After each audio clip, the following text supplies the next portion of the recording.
Chapter 9. Contesting the Closet, Sheryl Swoopes, Racialized Sexuality, and Media Culture. By Samantha King. In the last week of October 2005, three-time Olympic gold medalist and Women's National Basketball Association, WNBA, Most Valuable Player, MVP, Sheryl Swoopes, announced in a first-person account in ESPN the magazine that she is a lesbian. Swoopes, who at the time was a forward with the Houston Comets, explained her decision in the following way: "My reason for coming out isn't to be some sort of hero.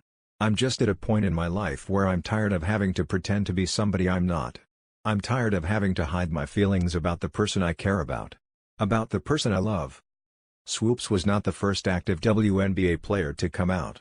Sue Wicks had done so in The Village Voice in 2000, Michelle Van Orp to Minnesota's Lavender magazine in 2004, and other players, such as Latasha Beers, have always been open about their sexuality but went through no formal coming out in the media. Swoopes, however, was the most high-profile athlete in all of women's and men's team sport in the United States to publicly acknowledge a homosexual identity. While Swoopes has not been the object of a massive transnational branding campaign that gave athletes like Michael Jordan, the male sports star to whom she is most often compared in the mass media, global name recognition, she is one of the most successful and prominent players in the history of the women's game. She set numerous records, many of which still stand, on her way to winning both the national championship as a member of the Texas Tech Lady Raiders and the Naismith College Player of the Year award in 1993. Swoopes was the first signee when the WNBA was created in 1996, and she won 4 national titles as a member of the Houston Comets, for whom she played until she transferred in 2008 to the Seattle Sonics. In addition to her 3 MVP awards, she is a 3-time winner of Defensive Player of the Year and was named to the league's All-Decade team as part of the celebration to mark its 10-year anniversary. From its inception, the league placed Swoopes, who is African American, at the center of their marketing efforts. Her celebrity status had already been greatly enhanced following Nike's introduction, the previous year, of the Air Swoopes, the first athletic shoe to be named for a woman. When Swoopes became pregnant with her then-husband, Eric Jackson, who is also African American, in 1997, her prominence was further elevated, largely in the service of shoring up the heteronormativity that women's participation in aggressive sports is deemed to threaten and managing the racial and gender discourses that construct black women as bad, single, mothers and black men as absent and irresponsible fathers. As Sarah Bannett Weiser writes, Swoopes' pregnancy became a press bonanza, with soft news stories about maternity in general, balancing baby with basketball, and the generous sacrifice of Swoopes' husband, Eric Jackson, to stay home with the baby. The significance of these constructions cannot be underestimated given the particular context in which they occurred. During the mid-1990s, racially saturated discourses about welfare dependence and the disintegration of the nuclear family had reached a frenzy, culminating most prominently in the passing of the Personal Responsibility and Work Opportunity Reconciliation Act of 1996, which ended the 60-year federal guarantee of cash payments to the poor. Against this backdrop, Swoopes, a highly successful working mother and wife, stood as evidence of the United States' new post-racial culture in which personal failing, rather than structural inequality, was imagined as the sole barrier to membership in America's middle class. Swoopes and Jackson were, to quote Mary G. McDonald and David L. Andrews, the moral obverse of the welfare queen and the errant father whose moral inadequacies their fairy tale life was implicitly used to condemn. Swoopes was long divorced from Jackson when she came out, and many WNBA and sports media insiders had been aware for several years of her relationship with Elisa Scott, her partner. But the public image of Swoopes remains indelibly linked to the post-feminist and colorblind celebrations of her maternity and her relationship with Jackson that characterized her early years in the WNBA, an articulation that no doubt added to the considerable media interest generated by her announcement. While ESPN, the magazine, broke the story, People and Essence both published long, feature-length interviews with Swoopes, and newspapers across the country offered a mixture of news reportage and editorials on the implications of her revelation. Swoopes was also the subject of substantial lesbian and gay media coverage and appeared on the covers of 2 major magazines geared to this audience, The Advocate and Curve. Although media conveyed a range of responses to her announcement, in general the views expressed in the mainstream, black, and lesbian and gay press were affirming of her decision and her new public identity. Within this broadly positive response, 5 key themes emerged as journalists sought to assess the meaning of the story: the difficulty of understanding and categorizing Swoopes' identity given that she had previously been married to a man, the consequences of her announcement for the homophobic culture of the WNBA, even as the intensity of that homophobia was downplayed by claims that the coming out process is easier for a female athlete than a male. Swoopes' endorsement deal with Olivia, the world's largest lesbian lifestyle company, which was generally presented as evidence of greater tolerance for homosexuality in the culture at large, the problem of homophobia in the black community, which was consistently positioned as more bigoted in this regard than the unnamed but implied white community, and Swoopes' relationship with her partner and former coach, Elisa Scott. With few exceptions, journalists claim that Swoopes' declaration was neither shocking nor surprising. The response of Eugene Kane of the Milwaukee Journal-Sentinel was typical. Swoopes' statement that she is a lesbian rocked the sports world, but only in a gentle way. The fact that the media grappled with these 5 issues, however, suggests that the story actually raised some interesting questions about identity, sexual economy, racialized sexuality, and the erotic dynamics of power relations. Like any coming out, that is, Swoopes' announcement revealed more about the social context in which her declaration took place than it did about Swoopes herself. Her story thus provides an opportunity for interrogating this context, particularly as it is represented in mainstream, black, and lesbian and gay print media responses. In pursuing this analysis, I seek to enter into a broader conversation among scholars whose work takes the analysis of queer sexualities in the realm of sport beyond a narrow focus on homophobia, heteronormativity, and sexual difference in order to interrogate how sexual identity intersects with processes of racialization and capital accumulation and how queer cultural formations participate in, as well as resist, such processes. For example, Mary G. McDonald shows how challenges on the part of lesbian fans to homophobia and heteronormativity sanctioned by the New York Liberty management have been constrained by the fans' identitarian approach and have been complicit with the marketing strategies that the WNBA itself relies upon.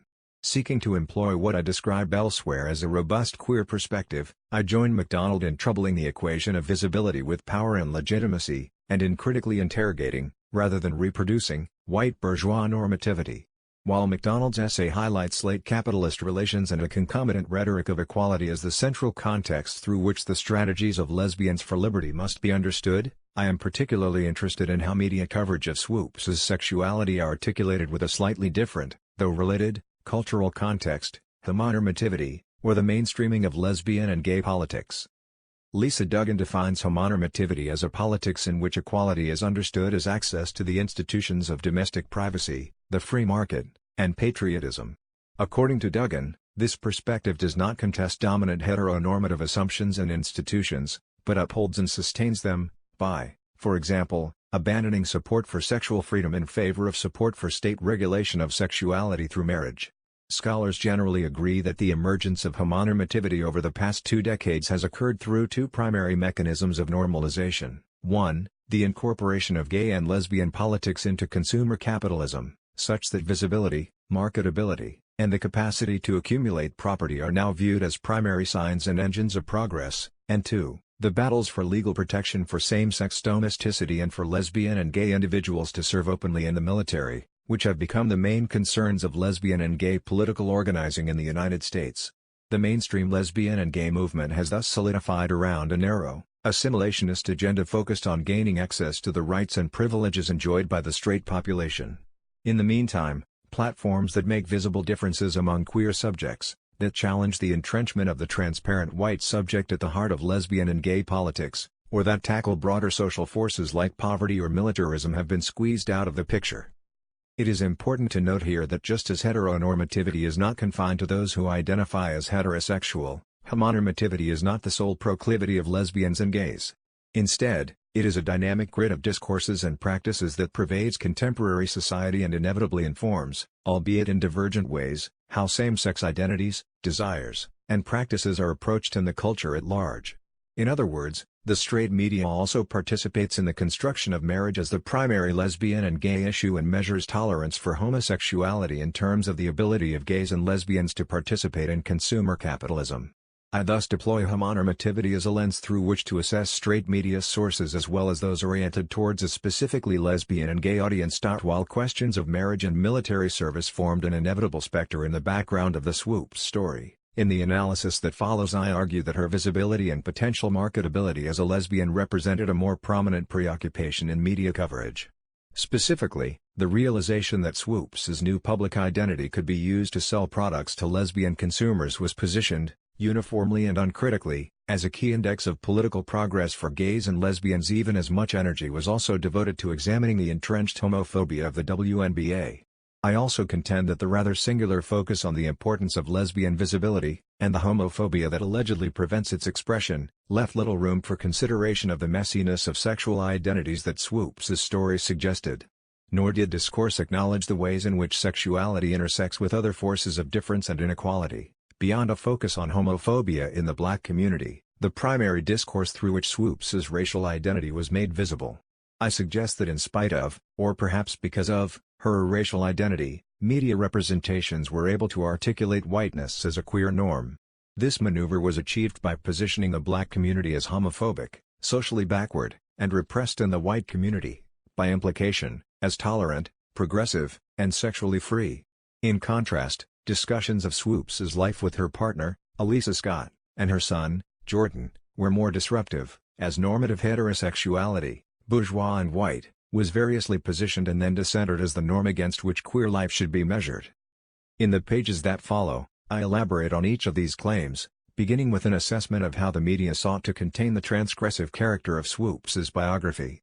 From there I move to a discussion of the economic value that was widely agreed to stem from Swoopes' announcement, even in the face of what the media identified as deep and widespread homophobia in the WNBA, and I link Swoopes' generally positive reception to her normative gender identity and bourgeois self-presentation.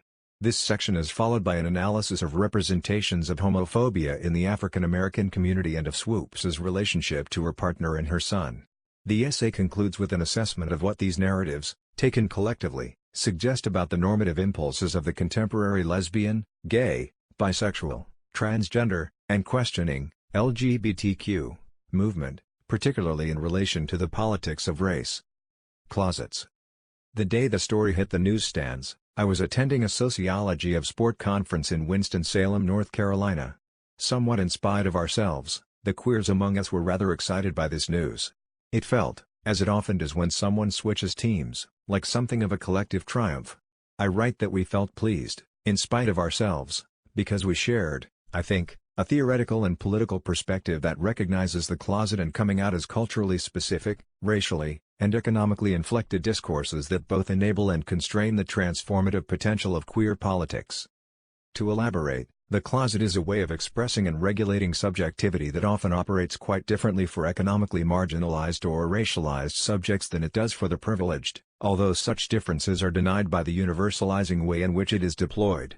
Coming out to straight audiences when one does not have the same access to the economic and cultural safety nets that exist for many white or middle-class lesbians and gays may compromise the liberatory potential of this particular act, but coming out into bourgeois, white, and often racist lesbian and gay communities has also not always been possible or desirable. Beyond this, the closet, or being out of it, is not the standard to which all lesbians and gays necessarily aspire but are sometimes prevented from attaining because of economic and racial marginalization. Instead, for some who have same-sex or live in same-sex relationships there simply is no gay or lesbian essence to hide or to reveal, but because such ways of living refuse the primacy of sexuality, they are unintelligible within the logic of the closet. Coming out stories therefore have the capacity to reinforce the notion that sexual identity is a fixed and essential component of the individual that must be acknowledged by that individual and revealed to others if one is to attain authentic self-knowledge and sexual freedom. There is no room in such narratives for the jouissance of leading a double life that the closet enables. Such stories also usually deny the incoherence and instability of sexual identities and thus stand in contrast to approaches that refuse to see self-knowledge and freedom as attainable through a singular focus on sexuality to the exclusion of other axes of difference. Like the majority of fans at WNBA games and the target readership of the gay and lesbian magazines that enthused about Swoopes' declaration, this group of predominantly white lesbian sports sociologists were thus claiming an attachment to Swoopes that depended on an erasure of her, and our, racial identities, not to mention other manifestations of difference. It turns out that a close reading of Swoopes' coming out narrative reveals that it did not, in fact, fit neatly into a linear account of self-awakening. She did not claim to have discovered her true, authentic lesbian self that had, until she began her relationship with her partner, Elisa Scott, 7 years before, been consciously or unconsciously repressed. Instead, she told us, Do I think I was born this way? No. And that's probably confusing to some, because I know a lot of people believe that you are. In a later interview with People magazine, she elaborated, "I had a boyfriend, and the thought of it never crossed my mind. I always had gay friends and we were cool. We hung out. But I didn't think about women that way. My marriage was beautiful, but we were both young, and we both grew up and went our separate ways. I tried to make it work, but I wasn't happy anymore."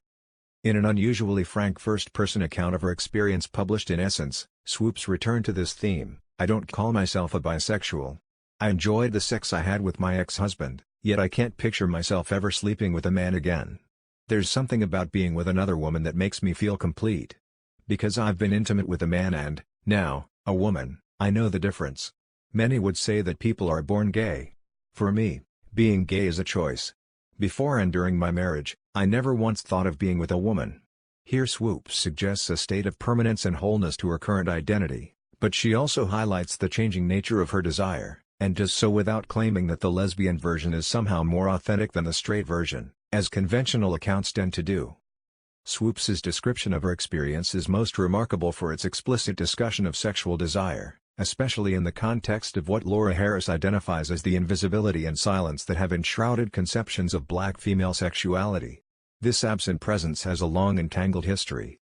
It is not the case that black women's sexualities have been ignored in dominant discourse, or by black women themselves, but rather that they are frequently prevented from giving voice to their own desires or pleasures, of rendering their lives in honest, self-affirming, or complex ways. Although there are, of course, considerable differences among black women in terms of the sexual agency they exercise, enduring historical legacies of slavery, colonization, and biological racism have conspired to construct them, primarily in contrast to white women, as the embodiment of sex, and therefore, in fact, not women.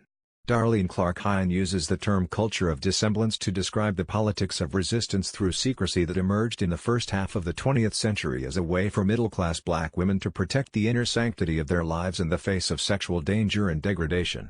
Dissemblance is not historically constant, and opportunities for sexual expression rise. Hip-hop is a frequently cited example, and fall. But the continued pervasiveness of racialized sexual violence and white, middle-class, heterosexual femininity as the norm against which all other forms of femininity are measured positions black women as the beached whales of the sexual universe, unvoiced, mis-seen, not doing, awaiting their verb. In this context, Swoopes's forthright discussion of her intimate relationships represents an unusual and particularly profound instance of self-expression and affirmation. It may also help explain why her most revealing interview took place in a magazine with a predominantly black female readership. The disruptive nature of Swoopes's renderings was tempered by competing discourses, however. In one case, she was angrily rebuked in a letter to the editor of The Advocate. "How can you headline Sheryl Swoopes as a champion when she's made numerous public statements that her sexuality was a choice? Coming out is a personal process, and maybe she's still coming to grips with being a lesbian. But for God's sake don't grab the microphone to come out and then say it's a choice. She just alienated a nice big chunk of her fan base. Not to mention throwing more fuel on the anti-gay fire that's sweeping our legislatures. If you're going to be out, be proud, otherwise, please just shut up." This response offers a particularly striking example of the binary thinking that constrains popular discourse on homosexuality. Categorizing same-sex desire as innate and hence beyond individual control does not lead automatically to safety from discrimination or greater sexual freedom, although it does further entrench such desire as requiring explanation and hence is pathological. Nor is it clear why making claims to an innate homosexuality is a sign of pride whereas making claims to sexual orientation as a choice is not. Regardless of Lauer's intended meaning, it is clear that only those whose lives follow a particular script are permitted to speak for lesbians, and Swoopes is not one of them. Such limits to richer interpretations of Swoopes's announcement appeared at every turn, even when the evidence obviously begged for a different approach. Her acknowledgement that she was already out to many people in her life, for example, her partner, son, mother, brother, ex-husband, friends, fellow players in the league, and league officials, indicates quite clearly the weakness of the closet as a category for understanding sexual identity. But the opportunity to make note of this was taken by only one commentator and by Swoopes herself. Other narratives framed Swoopes as not knowing and then knowing that she was gay. For example, Swoopes says she discovered only later in her life that she was gay, and her sexuality is repressed and then free. For example, what persuaded her to come aboard? It's best expressed in Olivia's slogan. She says, "Feel free." Swoopes' experiences were therefore subsumed into a universal and normal gay experience. She was less frequently referred to as a lesbian, which cast her sexual identity as primary and erased those facets of her biography that could not be contained by the transparent white and bourgeois subject at the heart of homonormative identity politics. Contracts. The significance of Swoopes' announcement in general, and its consequences for the economic health and cultural legitimacy of the WNBA specifically, were similarly contradictory. The deep investment of the commercial lesbian and gay media in the politics of pride, identity, and visibility was evident in the fanfare with which they treated her coming out. Sid Ziegler of Outsports wrote that, "Swoopes' story is now one of the biggest stories in the history of gay sports," while an Advocate headline declared, "She is our champion." Restrained responses to Swoopes' announcement were more evident in the mainstream press and were often complemented by claims that downplayed the significance of the story. "It wasn't much of a secret anyway," wrote Mark Morford of the San Francisco Chronicle, and Wallace Matthews argued in Newsday that Swoopes' declaration was not world-shattering. Such responses were justified on occasion by reference to the large number of lesbians in the WNBA and, more frequently, by the argument that it would be a much bigger deal if a male athlete of Swoopes' standing came out. For instance, Pat Ford of ESPN.com wrote that what will take considerably more courage is for a man to do the same thing, a view that likely underestimates the homophobia that surrounds and pervades women's sport culture, given that Swoopes and Beers are the only two active players to be out to a broad public, even if Ford is correct in intimating that any athlete's coming out will vary depending on who that athlete is and with the particular context in which it occurs. Other critics made similar claims while also contributing to the run-of-the-mill trivialization of women's sport. The Morford article, for example, was headlined, "Where are the gay pro athletes? No, the WNBA doesn't count."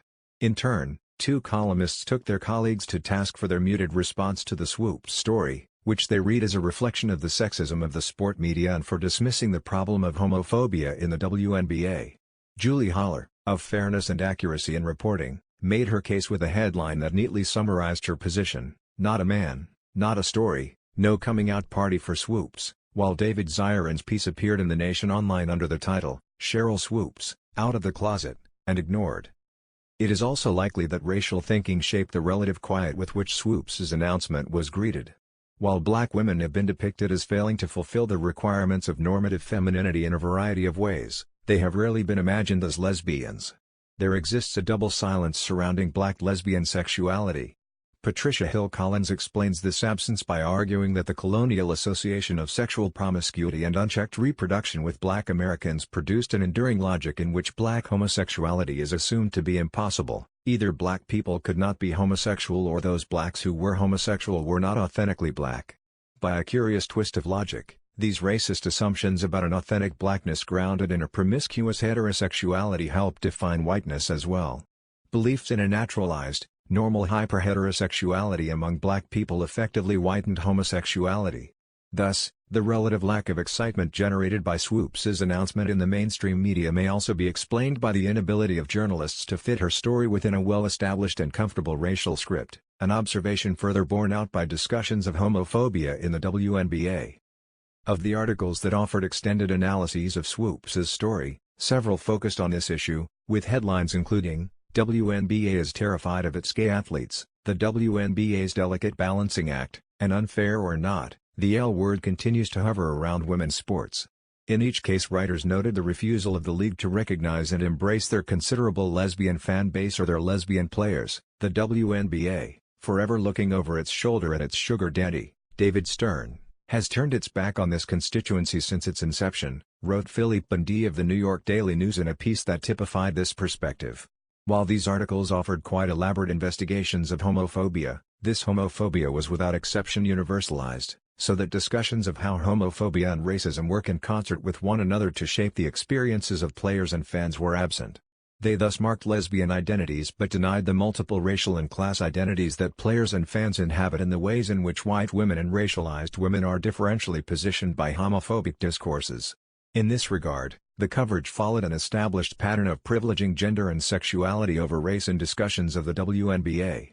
Although the weight of the coverage centered on the problem its lesbian constituents represent for the league, several items also observed that a number of individual teams have recognized the purchasing power of their lesbian audience by marketing directly to this, apparently undifferentiated, demographic group.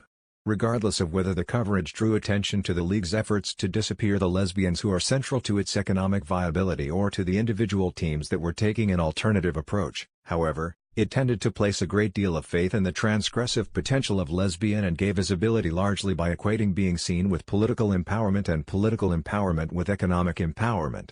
In addition to occluding the varying ways lesbians are positioned in relation to consumer culture, this discourse overestimates the transformative capacity of visibility. While visibility is a necessary part of any movement for social change, it cannot be the end point of the change, and it brings with it no guarantees. Visibility allows subjects to be seen and often to speak, but only from the very position of difference that constituted them in the first place. It does not lead automatically to the erasure of stereotypes, the end of violence, the redistribution of resources, or to greater freedom, whatever that might look like. What it does guarantee, however, is that a singular focus on one form of visibility, be it sexual, racial, or gender, will inevitably exclude or erase those other facets of politicized identity that it cannot contain. In the Swoopes story, the singular focus on the importance of undifferentiated lesbian visibility, and the homophobia that allegedly prevents its expression, further entrenched white gay visibility as the norm and, ironically, the invisibility of black lesbian sexualities. Although Swoopes' experience was mobilized to highlight homophobia in the league, it was also held up as evidence that the world was on a path to greater tolerance for homosexuality and lesbians on a path to greater equality with the straight population, although which lesbians and which straight people was never specified. The primary evidence for these claims lay in the frequent references to the potential windfall that might accompany Swoopes' announcement. Swoopes, unlike Martina Navratilova 25 years earlier, was unlikely to lose endorsements, the media noted. In fact, she had already gained one big one, an agreement with Olivia, the world's largest lesbian lifestyle company. Wrote Kevin Blackistone of the Dallas Morning News, that Swoopes decided to go public with her sexuality is in a sense a sign of progress against sex and sexuality discrimination. She doesn't have to worry about the type of backlash Martina Navratilova felt when she lost endorsements. This narrative of progress, measured by economic individualism and the incorporation of lesbian identities into the marketplace, was further reinforced by reference to the fact that Navratilova was also, since March 2005, the proud owner of an Olivia contract. When she signed with them she noted, "It's an amazing thing to actually get an endorsement because I'm a lesbian, rather than not get one because I'm a lesbian." The different response to Swoopes and Navratilova was not simply a reflection of historical progress, however. As Nancy Spencer argues, Navratilova was spurned by her sponsors not simply because she was a lesbian but because of Cold War ideologies that shaped her depiction as an emotionally cold, masculine, Czechoslovakian lesbian, as not properly American and not quite a woman. In contrast, Swoopes' image as the exceptional black woman, hardworking, nurturing, feminine, professionally successful, was well established by the time she came out. This, combined with a context that is characterized by greater tolerance for some versions of lesbianism within popular culture, helped to produce Swoopes as a figure who could be comfortably consumed by a predominantly white media and by white lesbian and other consumers. Were she butch, or darker-skinned, or not in a stable relationship, her currency may have been compromised. One of the more interesting lines of analysis to emerge around homophobia in the WNBA appeared in two New York Daily News articles that compared Swoopes' treatment to that of Beers, an African-American, working-class, masculine lesbian who had been released by the LA Sparks in 2003 following accusations that she, along with 3 men, drugged and then sexually assaulted a fellow player at a team party. Never arrested or charged for the alleged offenses, Beers later sued the LA Sparks for wrongful termination based on gender and sexual orientation. Her case, which the team agreed to settle, was built partly on the fact that 3 weeks after the accusations against her surfaced, the LA Lakers, the Sparks' sister team who were at the time under the same owner, threw huge amounts of moral and material resources behind Kobe Bryant's defense in the face of similar accusations. In a front-page investigation of the Beers case, the Los Angeles Times noted that while Beers' economic value to the Lakers franchise was negligible compared with Bryant's position as a marquee player, she was a key factor in the Sparks' WNBA championship wins in 2001 and 2002 and popular with players and coaches alike. What both the LA Times and Daily News journalists were able to show, however, was that it was not just that Beers was treated differently because she was a woman, or because she was a lesbian, but because she was a particular kind of woman, and a particularly kind of lesbian. Beers is not Swoopes, not by a long shot or a bruising rebound. "She's a bulldog of a woman, a pure power forward," wrote Philip Bundy for the Daily News. In a separate article, his colleagues T.J. Quinn, Christian Redd, and Michael O'Keefe noted that she isn't the lipstick lesbian that some of the American public find palatable. She was the league thug, a tough rebounder who was known as the Dennis Rodman of the WNBA. These writers mobilize highly classed and racialized imagery in order to convey the difference between Swoopes and Beers. Beers has tattoos and cornrows and gold teeth, and when she was growing up, she says she wanted to be a pimp, wrote Quinn, Redd, and O'Keefe. But the result is an article that clearly highlights the limits of understanding homophobia in the WNBA in isolation from forces of gender, race, and class and, as a result, offers a much richer analysis of the Swoopes' story than any other. Indeed, the two daily news pieces were the only contributions to the Swoopes coverage that addressed how Swoopes' normative gender identity and bourgeois self-presentation mediated the response to her coming out. They helped to highlight the kinds of insights that get lost when commentators subsume, overlook, or misrecognize the internal diversity of the category lesbian and the multiple routes through which homophobia and heteronormativity operate. But, in addition, they implicitly draw attention to the dangers of placing gender and class-normative lesbian sexualities at the center of our analytic worlds. Communities. Quinn, Redd, and O'Keefe also offered one of the few, albeit fleeting, breaks in the mainstream and lesbian and gay media's construction of the black community as more homophobic than the unmarked, but implied, white community, by noting that Beers was always open about her sexuality, always supported by her family. While the authors take this discussion no further, their piece stands out because it did not participate in the prevailing tendency to diagnose with confidence the chronic homophobia of the black community. Such claims appeared in the piece where the story broke. Swoopes said, "I know it's not accepted in the black community. I know I'll probably take a lot of flack and again as the coverage unfolded." In an interview for The Advocate, and Stockwell put the following question to Swoopes, rightly or wrongly, "The African American community is said to be very homophobic, perhaps more homophobic than America at large. Why do you think that is, and do you hope to change it?" To which Swoopes replied, "I guess if I had to say, I think overall the African American community is probably more religious than any other community." Significantly, this idea was promoted even as media stories suggested that Swoopes had in fact gained considerable support from black people in her life, revealed, but did not explicitly note, that the only two WNBA players who are out to a wide audience are African American, and highlighted what could have been, but was not, identified as white homophobia on the part of WNBA officials and fans. Such observations were not recognized as disrupting, or could not disrupt, the narrative of black homophobia because of the degree to which sexual tolerance, and homosexuality itself, has been so thoroughly whitened. A measurable and monolithic, religious, Christian, black community was thus positioned as homophobic, socially backward, and repressed, while the white community was by implication positioned as the vehicle through which Swoopes and other black lesbians or gays might attain acceptance, freedom, and comradeship. The repetition of this well-established narrative reproduces a number of problematic effects. It erases the complex lineages and manifestations of homophobia among blacks, and whites and other racial groups, in the United States. It erases the complex lineages and manifestations of homophobia among whites, including queer whites. It disconnects homophobia among blacks from homophobia among whites, and racism, including queer racism, from homophobia and heteronormativity. And it suggests that the black community is an entity wholly separate from queer blacks. While the discourse of homophobia in the black community was the primary way race was made visible in the coverage of Swoopes, her non-normative sexual and racial identities were also managed, legitimized, and regulated through the repeated linking of her sexual object choice to love, a marriage-like relationship, and a family. References were made to her committed relationship with Scott, to her having a son and being a mother representing the most important thing in her life, to her son calling Swoopes Mommy 1 and Scott Mommy 2, and to the three of them looking like a settled family. Alongside these descriptions, however, stood narratives about Swoopes' relationship with Scott that did not shy away from complicating this picture.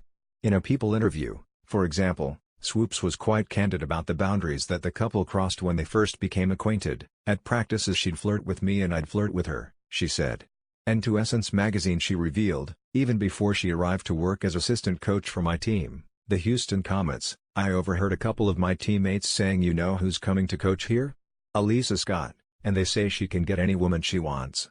Then we began flirting with each other on the court, and she'd catch me looking at her with eyes that said, 'I want you.'" Given Swoopes' forthrightness about the fact that Scott was her coach when their relationship began, and for at least 4 years after that, accounts of this vary, it is somewhat surprising that more critical attention was not devoted to this aspect of the story. Only one article, by Stephen Smith of the Philadelphia Inquirer, focused primarily, and negatively, on the ethics of coach-player relationships. The appearance of impropriety, of compromising one's position and organization, is flagrant where Scott is concerned, he wrote. The absence of moralizing about such relationships, which are far more complicated than common-sense criticisms based on a top-down and unidirectional notion of power would suggest, was refreshing, but it should not necessarily be understood as an indication of a broad shift toward more complex and open-minded thinking about the power dynamics of erotic relationships or of less bigoted media coverage. Other possible reasons for this illusion include the fact that the power relations at play may have seemed less problematic given that Scott was the assistant coach and Swoopes the big star, albeit not a wealthy one. Scott was also no longer working for the Comets when Swoopes made her announcement. They are adults of similar ages, and they live together in a nuclear family situation.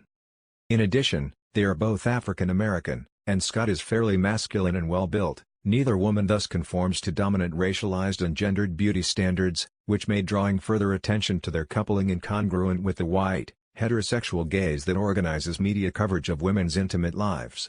Finally, given the small amount of inches usually paid to women's sports, and given the focus of much of the Swoopes coverage on the oppressive sexual climate of the WNBA, it might have been hard for journalists to avoid charges of homophobia had they focused on the subject of ethics, or alternatively, it just may be that they do not have a language for discussing the intimate lives of black lesbians, let alone those that make visible the operation of power that imbues any sexual relationship. Conclusion. By highlighting the complexities of Swoopes' identity and the process of coming out, exploring the contradictory coverage of homophobia in the WNBA, questioning the notion that Swoopes' endorsement deal represents evidence of greater tolerance for homosexuality, contesting the rhetoric of homophobia in the black community, and interrogating narratives about Swoopes' relationship with her partner, my goal has been to highlight how Swoopes' story is about so much more than sexual tolerance and intolerance.